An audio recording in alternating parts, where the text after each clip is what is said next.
Magandang gabi po sa inyong lahat. Magandang gabi po, Father. Yan, I miss you. no, no? Namimiss na natin ang ating simbahan, kaya ngayon, ang simbahan ang pumaparito sa ating pamayanan. Namimiss na natin ang magsimba, no? Ang makaranas ng Eukaristiya, kaya bitbit natin ang misa, ang Eukaristiya sa ating pamayanan. Ito ang ating pagtugon sa ating pangangailangang espiritual sa gitna ng pandemic na ito. Alam kong lahat tayo, no, ay nakakaramdam ng pangamba at takot. Kasi kung hindi naman tayo nangangamba at natatakot, tanggalin na natin itong face mask na to. No? At doon na lang tayo sa simbahan. No? Nangangamba at natatakot tayo kasi walang kasiguraduhan. No? Kasi baka may mangyari. No? Pero alam natin na sa gitna ng pandemya na ito, ay mayroon tayong mabuting pastol na si Jesucristo na gumagabay sa ating lahat. The Good Shepherd leads us towards greener pastures. He is our Good Shepherd. At napakaakma na ngayong araw na ito ay pinagdiriwang natin ang optional memorial or feast day ni Pope Saint Paul VI. No?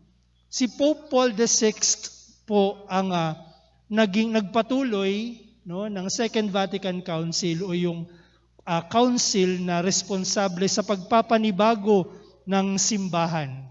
Si Pope Paul VI ang nagpatuloy, no, ng mga efforts ni Saint John the 23rd para ang mga tao ay magkaroon ng mas malawak na kamalayan at pag-unawa sa pagiging simbahan. At ang prinsipyo ni Paul VI ay napakasimple, that Jesus is a necessity for everyone. Hindi siya optional. Si Jesus ay hindi optional. Ang pagsamba sa Diyos ay hindi optional. Ang pangangailangan natin sa isang mabuting pastol, hindi optional. He is a necessity. Kailangan. Kailangan. Kaya yung ginagawa ng Panginoon na pagiging mabuting pastol sa atin, no, ay isang pagpapakita ng kanyang pagmamahal sa kawan. That the Good Shepherd loves us. Kaya dun sa gospel na narinig natin, no, akmang-akma. No, akmang-akma. Ito yung eksena, no, after the resurrection, at nagpakita ang Panginoong Jesucristo sa kanyang mga alagad. Imagine ninyo yung eksena, no, namatay si Jesus. Anong ginawa ng mga alagad nung namatay si Jesus? Nagtago. No? Nagtago. Natakot sila no? Iniwan nila ang Panginoon. Kasi ang alam nila, sila rin, malamang, ay ipako sa krus. Alam nila yon. So, inabandona nila. They abandoned Jesus. But when Jesus rose from the dead, and He spoke to His disciples, He spoke to them with peace. At itong eksena sa Ebanghelyo natin ay bahagi nun. Habang sila'y kumakain sa tabing dagat. Yan yung eksena. No? Kumakain sila sa tabing dagat, nag-iihaw ng tilapia. No? Yun yung, totoo yun, tilapia talaga. No? Kasi ang tawag sa tilapia sa Holy Land, St. Peter's fish.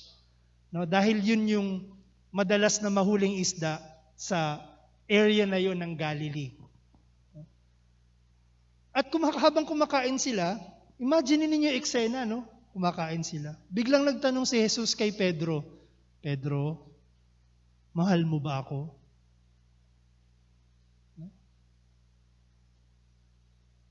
When you are asked that question, how do you feel about it? Anong nararamdaman? Imagine ninyo, no? Kayo nasa pwesto ni Pedro. Pedro, mahal mo ba ako? O ibahin natin yung pangalan. O, LJ, mahal mo ba ako? Pinky, mahal mo ba ako? No? Jing, mahal mo ba ako? Pag unang beses mong marinig yung tanong, anong mararamdaman? May kilig. No? May kilig yan. Ito naman, oh. No? When you are asked that question, mahal mo ba ako? Ang sarap sa pakiramdam. Pero, pagkatapos sagutin ni Pedro ng opo, mahal ko po kayo. No? Sabi ni Jesus, feed my lambs. And then, tinanong uli siya, Pedro, mahal mo ba ako? Pangalawang beses na. Imagine ninyo kayo yung tinanong, inulit sa'yo. No? Mahal mo ba ako? Medyo hindi na puro kilig ang mararamdaman mo. May halo na yan na pag-iisip. Bakit kaya? Bakit kaya? At pangatlong beses pa, tinanong uli siya, Pedro, mahal mo ba ako? Ano nang mararamdaman mo? Pangatlong beses ka nang tinanong.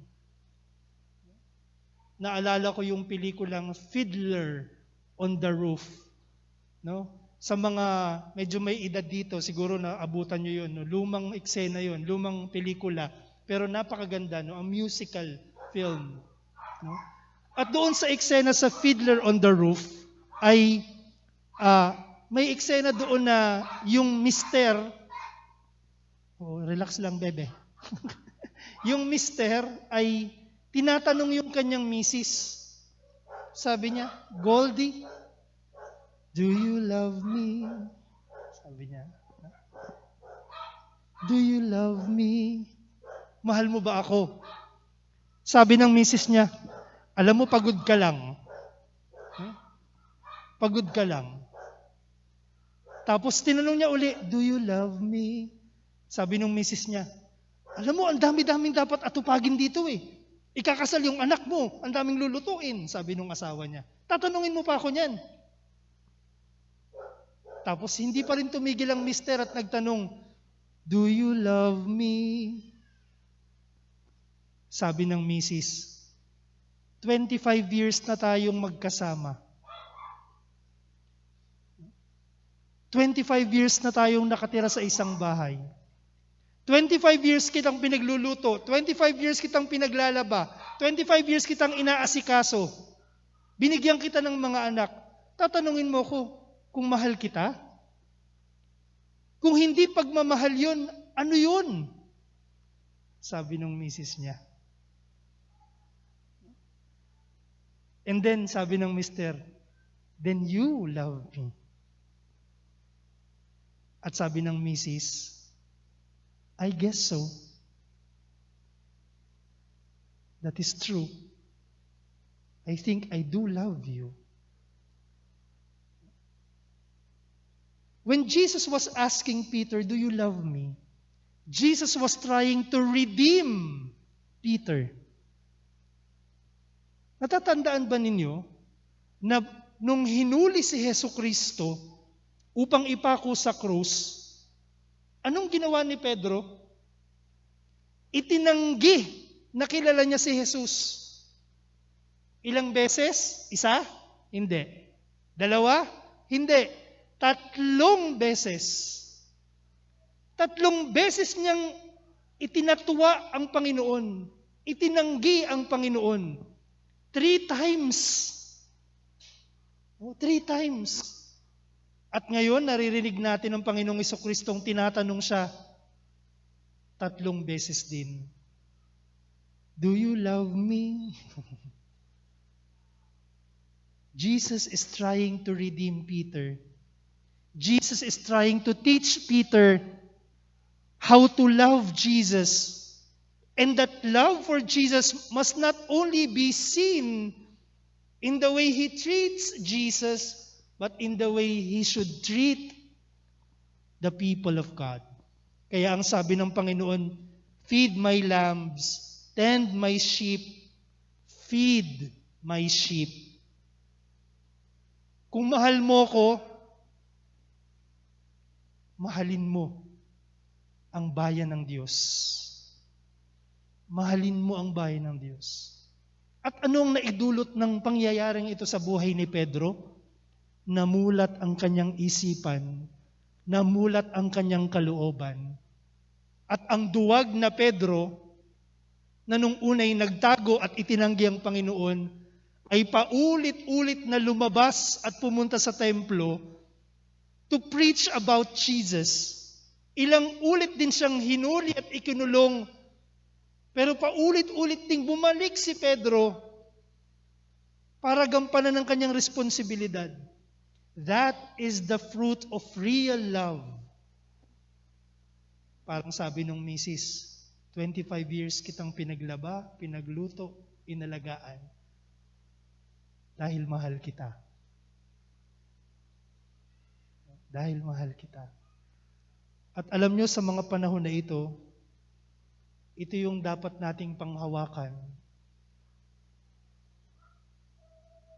Ang pagmamahal sa Diyos at pagmamahal sa Kanyang bayan. Ang dapat maidulot ng pagmamahal ng Diyos sa atin ay pagmamahal din sa iba. Kung talagang alam mo at pumapasok sa isip mo at sa puso mo na mahal ka ng Diyos, ay dapat lahat ng gagawin mo ay dahil sa pagmamahal lamang. Wala nang iba. Walang hidden agenda. Walang hidden intentions.